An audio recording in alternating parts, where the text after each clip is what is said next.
जिस नीतीश कुमार को सत्ता से हटाने के लिए सम्राट चौधरी ने जुलाई 2023 में यह कसम खाया था कि जब तक नीतीश कुमार को हम गद्दी से हटा नहीं देते हैं तब तक हम अपना पगड़ी नहीं खोलेंगे, उसी सम्राट चौधरी को लोकसभा चुनाव के नतीजे आते आते इस बात को क्यों बोलना पड़ गया कि नीतीश कुमार के नेतृत्व में ही हम 2025 का विधानसभा चुनाव लड़ेंगे। जब आप इस बात को समझेंगे तो इस बात को समझते आपको देर नहीं लगेगी कि नीतीश कुमार आज के दौर में भी बिहार की राजनीति में कितने प्रासंगिक हैं।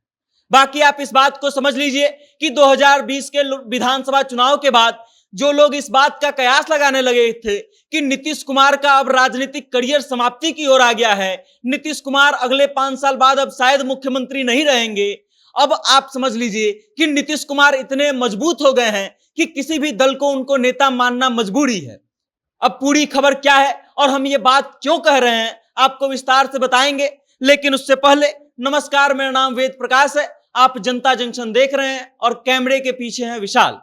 आइए अब हम आपको बताते हैं। सबसे पहले आप ये समझ लीजिए कि 2024 का लोकसभा चुनाव समाप्त हुआ है। बिहार में जनता दल यूनाइटेड जो है 12 सीटों पर चुनाव जीतती है, भारतीय जनता पार्टी 12 सीटों पर चुनाव जीतती है और उसके बाद समीकरण कुछ ऐसा निकल के आता है कि नीतीश कुमार को भारतीय जनता पार्टी को मजबूरन नेता मानना पड़ता है। हम ये बात क्यों कह रहे हैं? क्योंकि दैनिक भास्कर के द्वारा लोकसभा चुनाव के नतीजों पर विधानसभा वार एक सर्वे किया गया, एक विश्लेषण किया गया और उस विश्लेषण का जो रिपोर्ट दैनिक भास्कर ने प्रस्तुत किया है वो इस बात की ओर इंगित करता है कि नीतीश कुमार का दबदबा बिहार में था, है और रहेगा।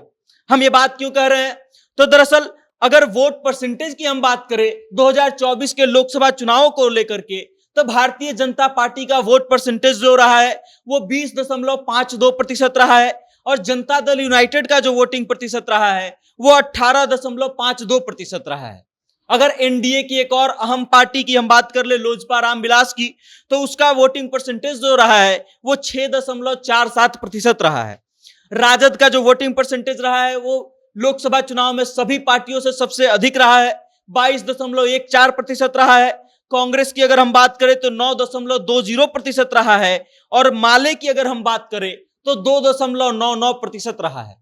हम ये बात इसलिए बता रहे हैं क्योंकि जब आप लोकसभा चुनाव का रिजल्ट देखेंगे, उसका विधानसभा वार किया गया विश्लेषण देखेंगे, तो दैनिक भास्कर के हिसाब से जनता दल यूनाइटेड जो है 2025 के लिए सबसे बड़ी पार्टी के रूप में उभर रही है। मतलब ये कि अगर लोकसभा चुनाव का नतीजा जैसा आया है ठीक उसी तरीके से बिहार विधानसभा चुनाव 2025 का नतीजा भी रहता है तो जनता दल यूनाइटेड जो है विधानसभा में सबसे बड़ी पार्टी बन के उभरेगी।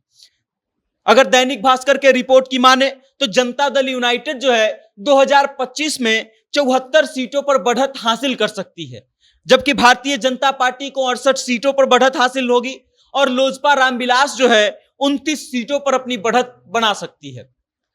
जीतन राम मांझी की पार्टी हम जो है वो 6 सीटों पर बढ़त बना सकती है और अगर हम इंडिया गठबंधन की तरफ जाएंगे तो राजद 35 सीटों पर बढ़त बना सकती है, कांग्रेस 12 सीटों पर, भाकपा माले जो है वो 12 सीटों पर और भाकपा यानी कि communist party of India CPI 1 seat और वीआईपी 1 सीट। मतलब ये कि अगर लोकसभा चुनाव के नतीजों के जैसा बिहार विधानसभा चुनाव का नतीजा रहता है तो नीतीश कुमार मुख्यमंत्री पद के प्रबल दावेदार होंगे, उनकी पार्टी विधानसभा में सबसे मजबूत पार्टी रहेगी। 2020 का विधानसभा चुनाव का रिजल्ट याद कर लीजिए, जदयू जो है 43 सीटों पर सिमट गई थी और 2005 के बाद से नीतीश कुमार का या यूं कहें कि जदयू का सबसे खराब प्रदर्शन अगर कोई रहा था तो 2020 का विधानसभा चुनाव रहा था। लेकिन अब नीतीश कुमार इस भूमिका में आ गए हैं, जनता दल यूनाइटेड इस भूमिका में आ गई है कि बिहार की सत्ता के साथ साथ वो केंद्र की सत्ता में भी अहम भूमिका निभा रही है और इस कारण से भारतीय जनता पार्टी के जो नेताओं के सुर बदले हुए थे वो वापस से बदल गए और नीतीश कुमार के पक्ष में आ गए। लोकसभा चुनाव से 1.5 साल पहले तक जो भारतीय जनता पार्टी ये दावा करती थी कि हम बिहार विधानसभा चुनाव जो है अपने दम पर लड़ेंगे, लोकसभा चुनाव के नतीजे आते आते उनको ये बात कहना पड़ गया और इस बात को स्वीकार करना पड़ गया कि हम विधानसभा चुनाव नीतीश कुमार के नेतृत्व में ही लड़ेंगे।